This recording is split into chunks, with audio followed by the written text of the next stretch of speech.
Ini dia hasil Thales Mapping dan ini hasil Stephen. Kira-kira menurut kalian mana sih yang lebih baik?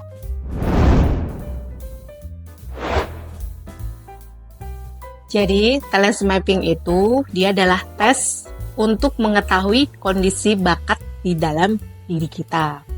Perpaduan bakat itu nanti akan keluar namanya personal branding dan juga aktivitas-aktivitas yang perlu kita kerjakan dan yang tidak perlu kita kerjakan. Sedangkan Stephen itu merupakan alat untuk mengecek kecerdasan manusia. Di sisi otak mana sih yang paling dominan, dan dia akan dikategorikan dengan berbagai jenis tipe orang. Dari Stephen ini juga akan dijelaskan misalnya kondisi kesehatannya seperti apa, bagaimana cara belajarnya. Jadi bagaimana cara untuk belajar dan meningkatkan kecerdasan yang sudah ada di dalam dirinya. Perbedaannya dua itu sih. Sejauh saya sih ada ranah yang dipotret oleh Stephen, ada ranah yang dipotret oleh Thales Mapping ya. Thales Mapping tujuannya untuk mengetahui cara dan jalan kita menuju kesuksesan dan bagaimana cara kita menjalani peran yang sudah Allah berikan ke kita. Karena bisa jadi selama ini hidup kita tersesat karena menjalankan peran orang lain. Sedangkan Stephen, bagaimana kita bisa memaksimalkan tipe kecerdasan dan memaksimalkan lagi bagaimana kita menyikapi dan menggunakan kecerdasan yang sudah Allah berikan ke kita untuk bisa bersikap dengan orang lain, untuk bisa mengenal bagaimana karakter saya dalam keseharian. Nah, itu sangat terpengaruhi dengan kondisi otak. Kebetulan saya tahu Thales Mapping dulu ya. Jadi saya tahu Thales Mapping lebih lama setelah saya tahu Thales Mapping, dan saya nerima konsepnya bahwa kita ini hanya perlu fokus untuk mengasah sisi tajamnya dan mengkolaborasikan sisi tumpulnya. Dari situ saya mulai belajar. Dan di sini kalau di Thales Mapping itu 7 bakat besar itu akan secara otomatis muncul di dalam diri kita ketika kita menghadapi kondisi-kondisi dalam keseharian. Jadi refleks otomatis muncul gitu. Nah, di Stephen ini ada beberapa karakter memang yang ada pada dasarnya, dan ada karakter-karakter yang lain yang dijelasin, jadi dipotret diri kita dari sisi yang lainnya. Kalau saya sih suka aja memadukan kedua-duanya. Kalau teman-teman tinggal tujuannya, mau tes itu tujuannya untuk apa? Kalau pengen tahu jurusan kuliah, dua-duanya bisa digunakan, tapi setahu saya di Thales Mapping ini lebih spesifik lagi. Kita jurusannya masuk ke apa? Bisa wartawan, bisa editor, bisa apa itu tergambar dengan jelas di bakatnya. Nanti ada penjelasannya.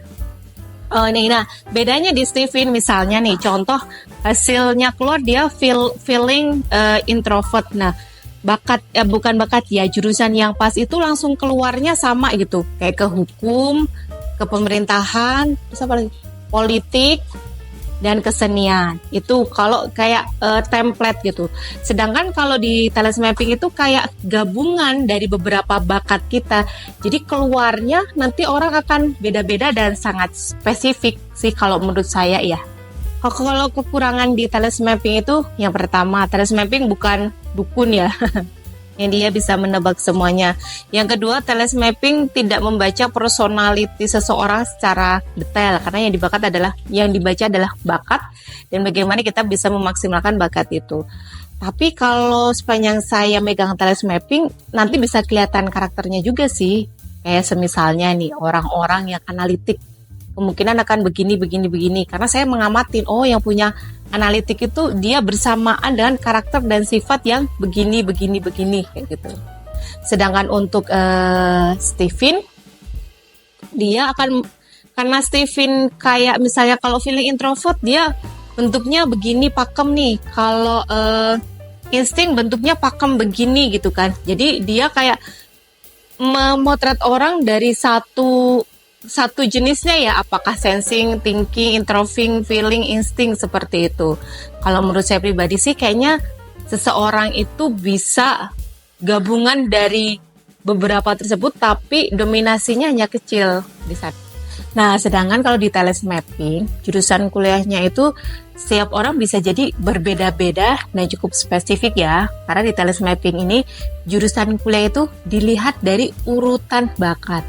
Contohnya nih, kalau bakat misalnya yang 7 besar ini misalnya, nomor satunya itu input. Nah, input ini ternyata tipe-tipe orang yang dia suka mengumpulkan informasi, mengumpulkan buku, mengumpulkan barang-barang, dan lain sebagainya. Nah, bakat seperti ini cocok banget nih misalnya untuk wartawan, untuk jurnalis, arkeolog. Nah, itu lebih spesifik lagi karena di talent mapping setiap bakat itu aktivitas apa sih sebenarnya yang mendeskripsikan bakat itu. Terus aktivitas itu kita perlu mencocokkan nih dengan jurusan-jurusan kuliah itu sebenarnya apa sih yang dilakukan aktivitas di jurusan kuliah tersebut. Akhirnya ya kita bisa memberikan saran sebaiknya misalnya jurusan yang pertama berdasarkan bakat nomor 1 adalah ini. Jurusan yang kedua berdasarkan bakat nomor 2 adalah ini. Nah, itu tergantung nanti kira-kira pemilihan kuliahnya mau di mana. Talent mapping ini akan berpedoman dengan 4E, yaitu enjoy, easy, excellent, dan earn. Jadi kita enjoy menjalaninya dan mudah untuk mengerjakan aktivitas itu. Biar nggak kesasar lah bahasanya ya.